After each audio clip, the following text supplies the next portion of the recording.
Еўрарадыё. Час ведаць, што адбываецца. Вітаю слухачоў Еўрарадыё. У студыі да вас працуе Зміцер Лукашук. І я нагадаю адразу, што наш эфір можна не толькі слухаць, але і глядзець праз аккаунты Еўрарадыё ў сацыяльных сетках Facebook, Аднакласнікі, ВКонтакце, на канале YouTube. Адразу прадстаўлю маіх сённяшніх гасцей. Гэта з Украіны да нас прыехаў дырэктар Інстытута сусветнай палітыкі Яўген Магда і філосаф, аглядальнік «Новай газеты» і супрацоўнік парталу «Фергана» Максім Гаруноў. Я найперш, відаць, выбачаюся, спадар Яўген, звярнуся да Максіма, паколькі менавіта ён быў 25 сакавіка ў Мінску і назіраў за тым, як беларусы святкуюць Дзень волі, Дзень свята незалежнасці, так званыя 100-е угодкі з БНР. Максім, якія ўражанні? Вот што у цябе зараз вельмі шмат ідзе спрэчак? Хто ж ўсё ж такі там пайшоў на паваду, там улада нешта хоча сваё даказаць, ці апазіцыя, там дэмакратычныя сілы прадаўліваюць, працісківаюць нейкія свае інтарэсы? На твой вот такі погляд знешняга назіральніка, што гэта было? На мой взгляд, оппозиция в Беларуси вряд ли что-нибудь может навязать правительству Беларуси. Мне все это показалось такой демонстрацией правительства Беларуси, по-моему, лично Александра Григорьевича Лукашенко для Европы. Посмотрите, я теперь совсем не последний диктатор. Я настолько демократичный, что позволяю своей стране проводить вот такие крупные акции для людей, которые хотят, в общем, меня сместить. То есть я согласен терпеть их. Да, я согласен настолько, что вот посмотрите, я им отдал целый центр города, я им дал специальный приказ, дал распоряжение органам правопорядка, я так понимаю, никаких задержаний не было. То есть все прошло таким образом, как будто бы до этого никаких преследований националистов белорусских не было. Ну, я адразу папраўлю, сапраўды падчас мерапрыемства і на самім мерапрыемстве ніякіх затрыманняў не было, але перад святкаваннем ля опернага былі затрыманыя удзельнікі, ну, не удзельнікі, а людзі, якія прыйшлі, хацелі ўзяць удзел у несанкцыянаваным маршы, а таксама пасля канцэрта ля опернага затрымлівалі людзей, якія былі з нацыянальнай сімволікай. Там сцягі чырвона-белыя на плечах неслі і так далей. Па інфармацыі праваабаронцаў, 110 чалавек 25 числа былі затрыманыя. Зараз вельмі шмат спрэчак у інтэрнэце, там аўтары артыкулаў спрачаюцца таксама, вот што гэта было, як это ўспрымаецца ў свеце. Спадар Яўген, вы мне самі скінулі такую спасылку на адзін з такіх вельмі дзіўных сайтаў, дзе спрабавалі аналізаваць вельмі такія дзіўныя эксперты, што ж это было, вот, ці спрабавала беларуская апазіцыя неяк вот падчыніць сабе беларускую ўладу. На ваш погляд знешні таксама, вот ўсё ж такі, што это за глубінныя працэсы такія зараз адбываюцца ў Беларусі, калі адбываюцца ўвогуле? Я думаю, что это не глубинные процессы, я думаю, что это в какой-то степени процесс эволюции политической власти Александра Лукашенко, но, вы знаете, я всегда привожу пример того, что летом 1994 года президентами стали Александр Лукашенко и Леонид Кучма. Лукашенко все еще президент, и он не менял свое место работы, а Кучма с того времени успел пробыть 2 президентских срока, 10 лет, самый большой срок в истории независимой Украины, успел побывать на политической пенсии и сейчас постоянно приезжает в Минск регулярно как представитель Украины в тристоронней контактной группе. То есть Лукашенко уже настолько долго маневрирует между Россией и Европейским Союзом, что тут я с Максимом согласен, он был готов позволить представителям оппозиционных сил спокойно отпраздновать, но в определенном отведенном месте, без шалостей, таких шалостей, связанных с демократией и проявлением какой-то несанкционированной несанкционированного восторга Белорусской Народной Республикой. То есть вот в этом плане все должно было быть четко и по закону. А по поводу того, что в России очень хотели бы, чтобы в Беларуси было больше русского языка, было больше российского влияния, и используют для этого не только финансовые рычаги, не только какие-то факторы союзного государства, но и так называемые инструменты мягкой силы, у меня, например, в этом плане сомнений нет, тем более, что многим российским политтехнологам сегодня нечего сказать в Украине, им там указали на дверь, а в Беларуси это все не происходит. Максим, ты адсочваў рэакцыю, можа быць, у расійскіх СМІ, калі яны пісалі пра тое, што адбывалася ў Беларусі. Вот якое ў цябе склалася ўражанне, як паставіліся ў Расіі да гэтых вот падзей? Ці гаварылі пра тое, што вот белабандераўцы падымаюць галаву, там, ці Лукашенко там адварочваецца ад Расіі, там чарговы нож у спіну Расіі? Ну, вот про бандерасов я так и не прочитал, и, по-моему, в общем, в России не особо это заметили, потому что с точки зрения России это все недоразумение какое-то. Ну и вот, кстати, сейчас Евгений сказал про то, что Россия хотела бы иметь влияние в Беларуси. Россия не так себе представляет. Из Москвы, ты, когда смотришь на Беларусь, ты не видишь Беларусь. Ты видишь 6 областей, стандартных, обычных русских областей, которые ничем не отличаются от Ярославской, Костромской, Вологодской, уж тем более Рязанской области, которые почему-то, по какому-то странному стечению обстоятельств, обзавелись суверенитетом. И это недоразумение, оно должно рано или поздно вот разрешиться, и все должно вернуться обратно.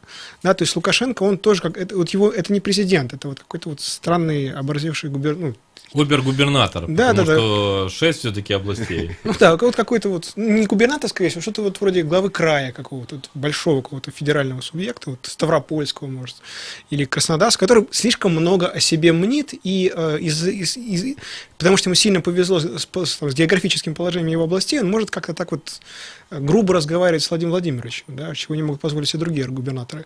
Но, в общем, это наше, это мы. Не наши, а мы, да, это как бы Беларусь — это естественное продолжение России.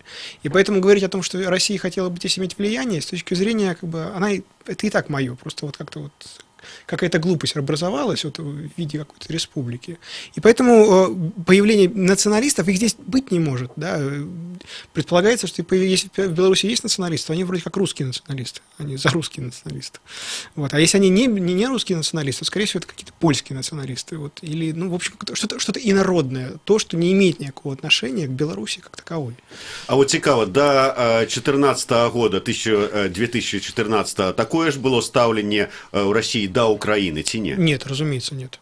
Ну, потому что, вот насколько я помню, насколько я находился тогда в рядах ударной группировки русских националистов, вот в отношении Беларуси не было никакого сомнения, что это часть России. А в отношении Украины такое сомнение было.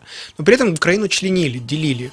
То есть было мнение о том, что Украина является нашей, ну, в общем, вот не агрессивной, такой же, как Беларусь, но примерно до Киева. Или до Черкас, или там до Винницы. А дальше начинается вот эта проклятая Западенщина, проклятый Львов, и вот там вроде как не сильно наш. И оттуда это такой источник угрозы. Ну вот не ведаю, як до этого поставиться, як вот, что нам пошанцевало, ці наоборот, что не пошанцевало. А я вот отмечу интересный фактор.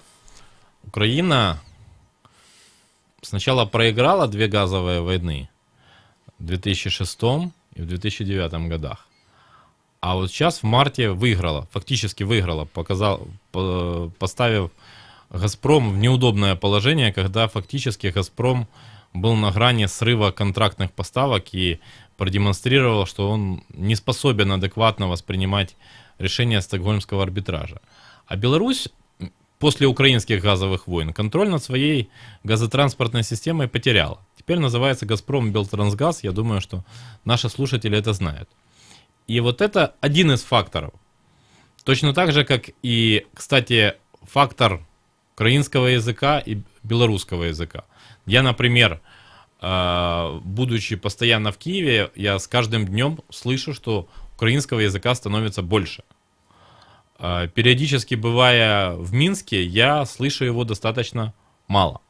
Поэтому, то есть элемент, здесь даже, по-моему, связь и зависимость не в размерах государства, не потому, что Украина большая, а Беларусь меньше, а потому, что все-таки демократические процессы, конкуренция, они подталкивают какие-то идеи, они заставляют показать, что мы не такие, мы не россияне.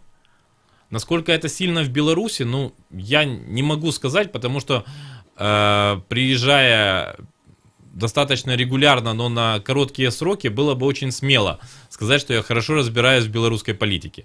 Нет. Но я, например, четко для себя понимаю, что для Украины нельзя проводить знак равенства между украинцами и белорусами.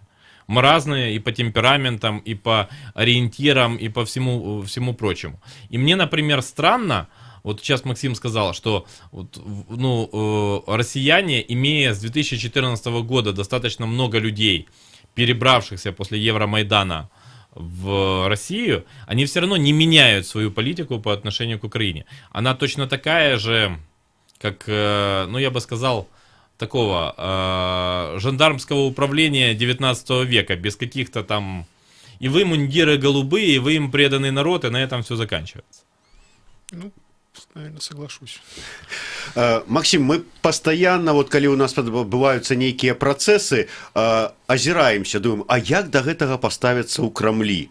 Вот нават правялі гэта свята, ці рыхтаваліся да яго, да гэтага свята, і думалі, што прыйдзе, скажем, там 10, 20, 50 тысяч чалавек, і вот будзе такое шырокае святкаванне пад нацыянальнымі сцягамі, а як да гэтага паставіцца ў Маскве, ў Крамлі, ў Расіі? То есть атрымліваецца з тваіх слоў, што гэта прайшло незаўважана, то есть бояться нам, что зараз нам там покажут пальцем, вот так не треба.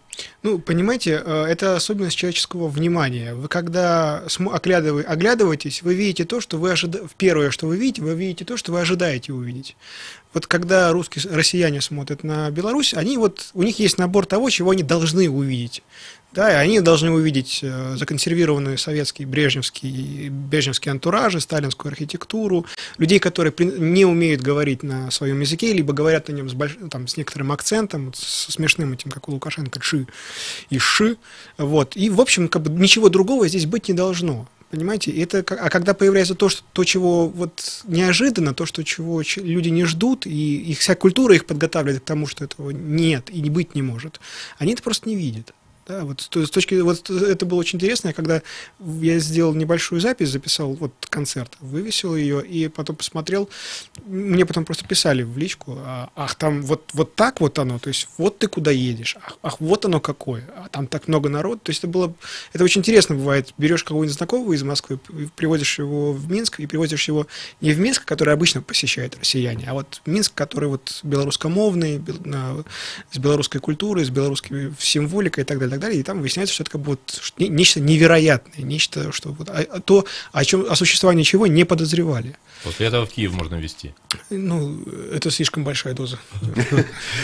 Евген, а ўсё ж таки, ці трэба нам асцерагацца, калі на прыкладзе Украины, уявім сабе, что это такая мягкая беларусізацыя адбываецца, і ўлада беларуская, может быть, крыху беларусізуецца.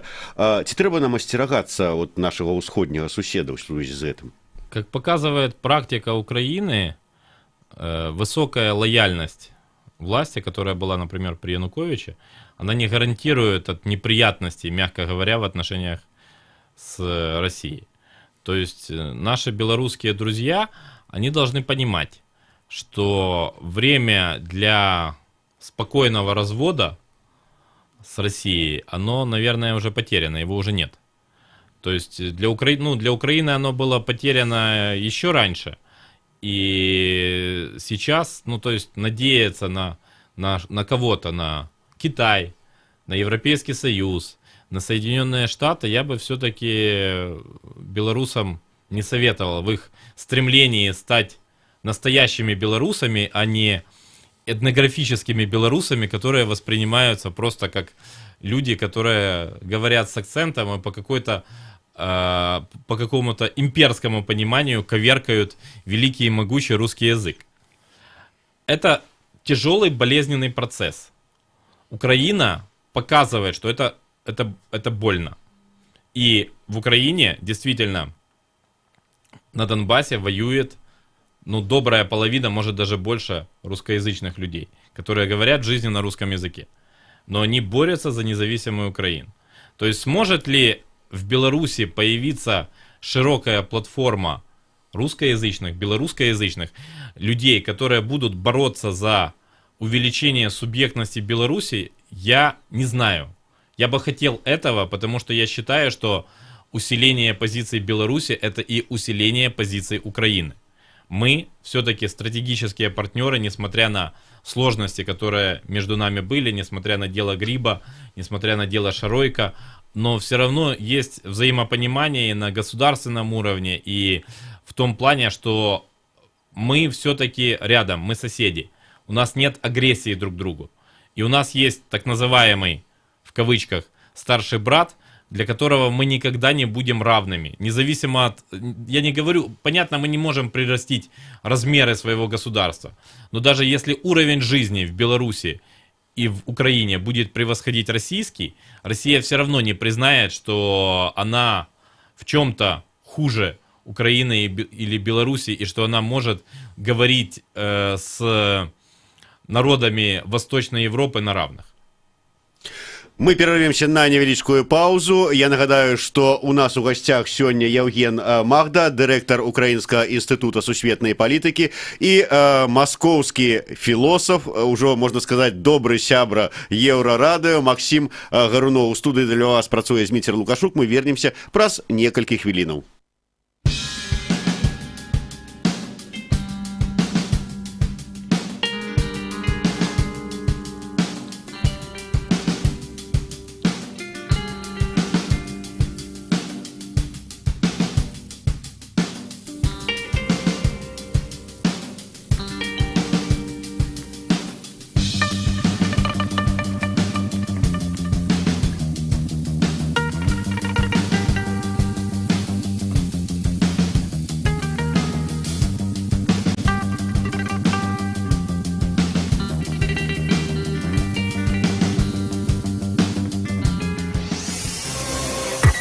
Еврорадио.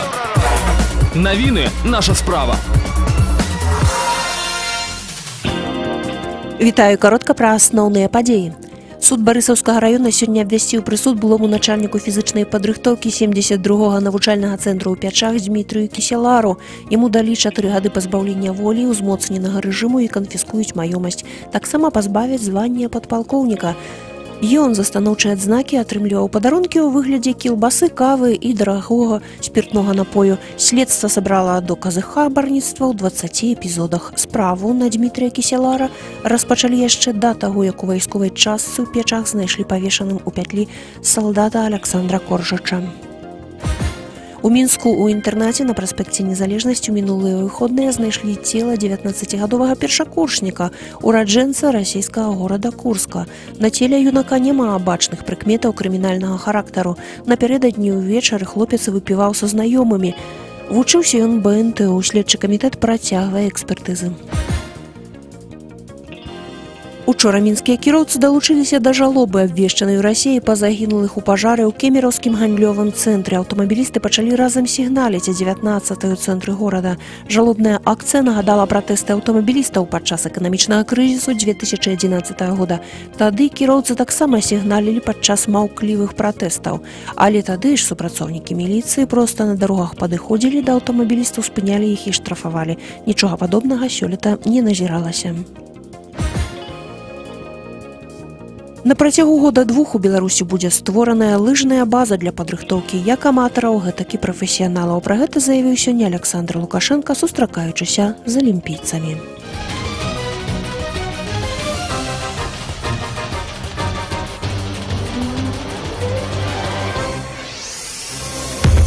Еврорадио. Час ведаць, што адбываецца.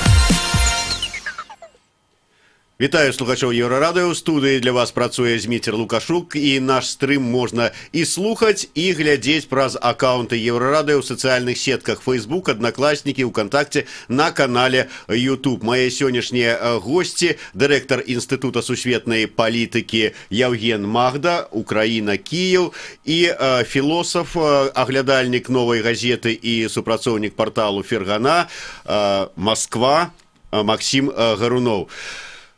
Максим, мы вот разважали все ж таки на тему того, есть у Беларусі мягкая беларусізацыя ці не.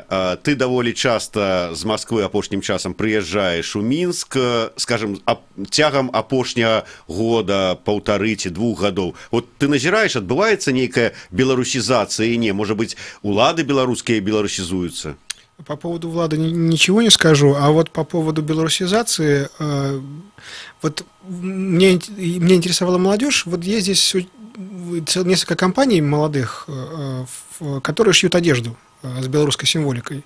И вот мы с ними встречались недавно, в общем, выясняется, что у них все не просто очень хорошо, а просто все невероятно хорошо. Вещи с белорусской символикой, они расходятся просто на ура. Я сам заходил к ним пару раз в магазин, ну, там, позавчера, там, и было видно, у них там очереди стоят. У них постоянные продажи, у них может случиться так, что ты какую-то вещь нашел в социальной сети, где они ее продают, ты приходишь к ним, а тираж продан. Да, и цены, я так понимаю, по белорусским меркам не самые маленькие.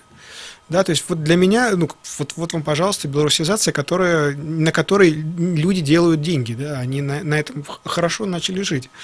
Да, у них цеха новые, у них филиалы магазинов открываются новых. То же самое, на мой взгляд, и с едой. Да, там, опять же, рынок реагирует на потребность людей в национальном. Да, и, по-моему, всяких белорусских харчевин, вариантов драников, их тут, по-моему, все больше и больше. Да, то есть вот не какая-то очередная копия питерского кафе, не очередная копия московского кафе там, или, не знаю, варшавского, а именно свое родное, и оно есть. Да, и там, как правило, и меню на белорусском языке. И из этого, мне кажется, что белорусизация именно мягкая, незаметная, капиталистическая, она все-таки происходит. Продукты, которые маркированы как белорусские, да, с символикой, еще с чем-нибудь таким, они лучше продаются. То есть, если ты хочешь продать воду, переведи вот, название, все данные, которые оказывают на минеральной воде, на белорусский язык, и будь уверен в том, что продажи будут там, на 10-15% выше. Ну, вот это вот парада от нашего московского гостя усім белорусским маркетологам, якія сцвярджаюць, что калі перакласці вот, этикетку на белорусскую мову, то, адпаведна, даражэйшым стане и их продукт. Евген, вы сказали, что зараз не атрымаецца вот так вот легко и просто оторваться от России. Час, на жаль, минул и упущены. А какие рецепты? Вот уявим себе, что эта мягкая белорусизация набывая большие обороты, и мы приходим до высновы, что нам трэба все ж таки у Европу больше. Выходит с ДКБ, имкнуться у НАТО и так далее. Надо будет больше знать о самих себе, о своей истории, о своей литературе, о своих соседях. У нас вообще в нашем регионе, мы живем на кровавых землях, да, как Тимоти Снайдер написал «Американские истории», где были самые большие жертвы во время Второй мировой. И это, по-моему, сильно повлияло в глубинном смысле на сознание. На Украину повлиял и Голодомор, безусловно. В Беларуси были свои трагические страницы истории. Но пока мы не осознавали себя украинцами, то и такой потребности вырываться из российского давления, из российского стремления всех уравнять и действовать по своей логике.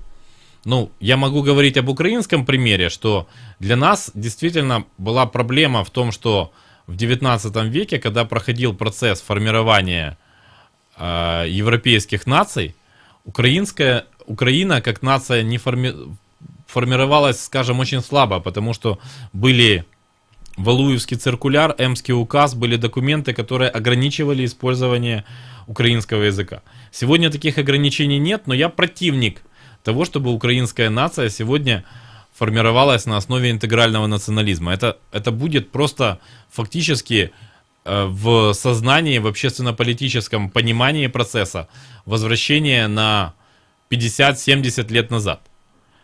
Какой будет современная украинская нация, будут решать граждане Украины, какой будет современная белорусская политическая нация, будут решать граждане Беларуси. Но им для этого тоже нужно понимать, на какой именно основе они стоят, что лежит в основе их фундамента, какие исторические события, какие литературные произведения, какие традиции и обряды. Не просто погоня и красно-белый флаг, но и те события, которые под этим флагом проходили, и которые проходили в сердцах людей, для которых эти ценности были важными. Але ж усё ж таки, вот уявім сабе сітуацыю, што вывучыла ўся нацыя і гісторыю, і традыцыі, адчулі сябе беларусамі, адчулі, што трэба трымацца вот менавіта нацыяй, заявілі аб жаданні рухацца на захад. І вот калі вот верыць Максиму, русский брат говорит: да ты чё? Вы ж наши тут 6 областей, якая Беларусь? Вот реакция, вот якая реакция будет все ж таки? Як нам, ну я не знаю, свядомость россиян увести, что мы все ж таки не некие там 6 еще губерний, а незалежная краина? Ну, как... Когда стучатся до сознания россиян, ну, не знаю, пусть Беларусьфильм снимет какой-нибудь сериал про белорусов, и пусть он будет такой же яркий и популярный, как «Игра престолов», такой же увлекательный, и, в общем, этого будет вполне себе достаточно. То есть Беларусь должна как-то вот заявить о себе в плане там, культуры, медиа каких-то. Не знаю, по-моему, присутствие Украины в сознании россиян процентов на 90 связано с успехом группы «Океан Эльзи». Ну, его привела Плясова. То есть, когда в Москве говорят про Украину, имеется в виду абсолютно такой проевропейский, общемировой и транснациональный коллектив «Океан Эльзи», его песенки подпевают, и вот, в общем, вот вам Украина это что? Это вот «Океан Эльзи». Да, с его таким львовским флером, такая вот окраина Австро-Венгерской империи, ну, все, что с этим связано. Да, вот если в Беларуси что-нибудь такое вот отбудется, изъявится, пока вот ничего ярче Ленинграда не было. Ну, вот это вот клипы про 8 соковика, да, где белорусы это, ну, в общем, колониальное население, чернокожие, и белый человек смотрит на них, ухмыляясь и радуясь их пляскам, да, ну вот пока ничего нет. Вот когда появится что-нибудь такое, какой-нибудь яркий медийный продукт, неважно, что это будет, группа, это будет сериал, это будет фильм, это будет какая-то невероятная книга, хотя книга вряд ли, вот, то вот тогда Беларусь появится в сознании россиян, и тогда, может быть, белорусам будет легче заявлять о своей независимости. Да, Евген. Мне кажется, что Беларусь, ну, судя по визуализации того, что я вижу в Минске, она живет в прокрустовом ложе чуть модернизированной советской идеологии. Но вот сейчас я в Минске, потому что проходит конференция «Беларусь и регионы», то, что я слышал от выступающих, то, что я слышал в кулуарах, я понимаю, что эти процессы, они напоминают сегодня пожар на болоте.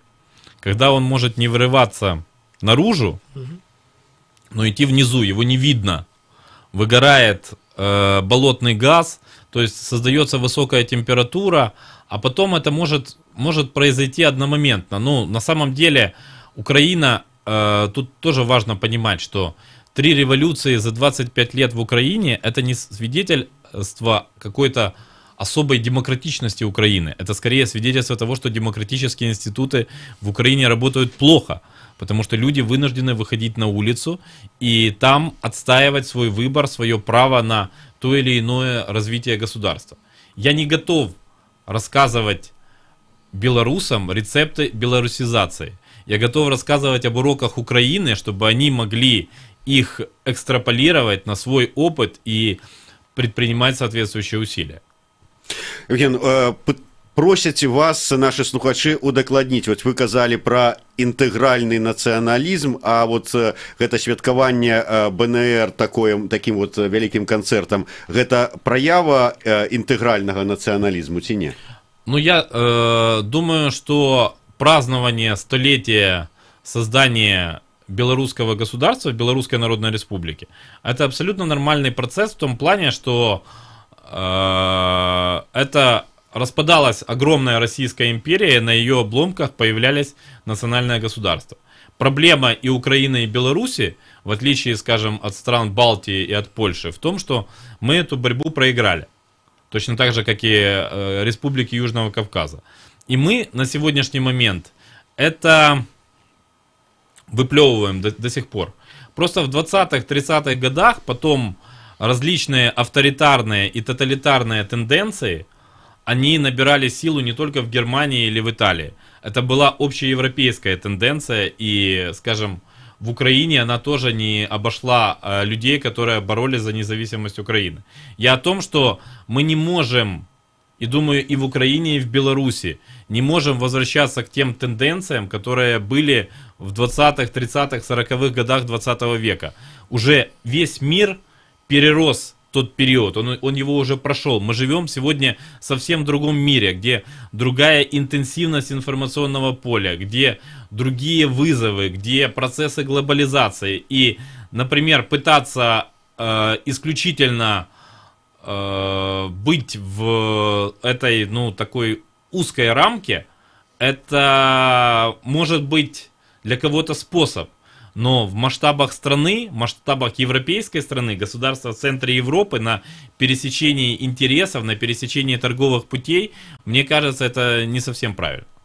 Сегодня на конференции, до речі, скажу, что эту конференцию организовывал белорусский аналитичный проект «Беларусь Security Blog», шмат казали про российскую пропаганду, про уплыў гэтай расійскай прапаганды і на Беларусі, і на Украіну, на іншыя краіны. Калі мы кажам пра неабходнасць гэтай ўсё ж такі беларусізацыі нашага грамадства, як падчас гэтай працэсаў беларусізацыі пазбегнуць уплыву расійскай прапаганды? Максим, вот до вас, как до журналиста российского с одного боку, философа с другого, пытание. Вот есть такие рецепты, как супрацьстаять этой пропаганде? По-моему, в Беларуси противостоять пропаганде гораздо проще, потому что доехать до Варшавы 300 километров до Польши. Понимаете, не нужно никаких слов, не нужно никакой проповеди о превосходстве европейских ценностей и прочее, прочее. Просто, вот знаете, вот на вокзал выходишь, проходят русские поезда, а потом приходят литовские поезда. И ты смотришь, сравниваешь литовский поезд и русский, и российские поезда, и понимаешь, что, в общем, литовский поезд выглядит лучше. Он красивее, он ярче, он комфортнее, в нем интернет есть. Да, в российском поезде интернета нет, и он старенький какой-то, и он весь запыленный какой-то, и плохо выглядит. В общем, на этом уровне ты просто видишь, глазами видишь материальное превосходство, превосходство благополучия, превосходство дороги лучше. И это, по-моему... Но не все в Беларуси могут убачить это вот литовский тягник. Я думаю, в Беларуси сейчас такое большое количество людей ездит куда-то в Польшу на заработки. Даже если не сами люди едут, а вот как-то вот родственники, знакомые, это, мне еще неизвестно.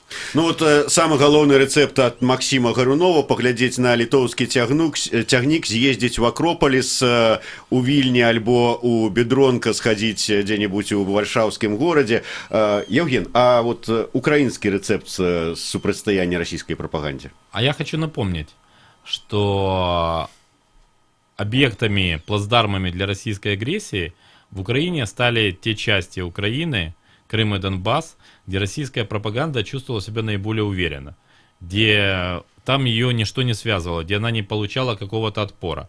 То есть даже минимальный отпор — это будет уже плюс. А если идеи создания современной белорусской нации оборачивать в современные тенденции, в современную обертку через одежду с национальной символикой, через музыку, через компьютерные игры, почему бы танком не появиться хотя бы с советским белорусским флагом на башне? Может, я не знаю, может это есть на сегодняшний момент, но, наверное, нет. Наверное, там максимум красная звезда. Поэтому есть вещи, то есть не нужно рассчитывать на высоколобых интеллектуалов, нужно рассчитывать просто на людей неравнодушных, которым это интересно и которые готовы потратить минимум времени. То есть нужны какие-то крючки, якоря, которые будут цеплять и тянуть к этому интересу. Не нужно ставить завышенных ожиданий, нужно понимать, что это сложный процесс. Процесс, где Россия будет активно противостоять и противодействовать. Но если будет интересная цель, то многие люди ее подхватят.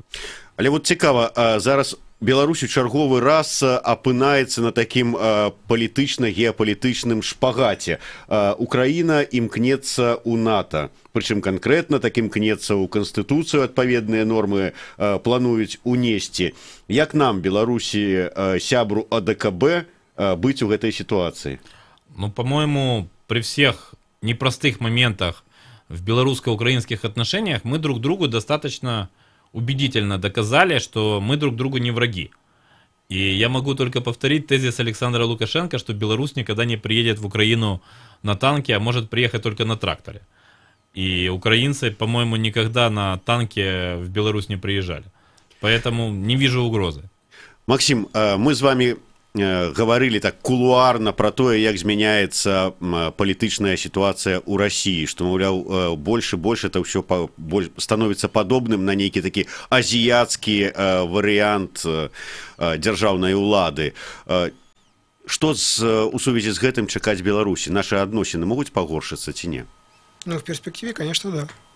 Просто потому, что все еще больше выстраивается на одного человека. И, в общем, грубо говоря, сейчас отношения зависят от особенностей там, воспитания, особенностей там, интеллектуального развития одного единственного человека.